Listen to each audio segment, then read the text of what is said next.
May hawak ang Department of Public Works and Highways o DPWH na video raw ng aktwal na pagguho ng bahagi ng Cabagan-Santa Maria Bridge sa Isabela.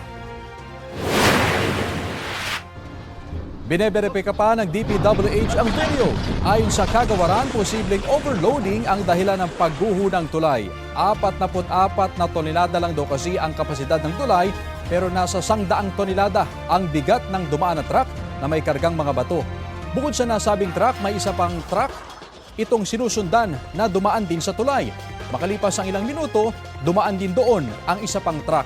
Inaalam pa ng DPWH ang posibleng kaso sa kumpanya ng truck dahil sa insidente.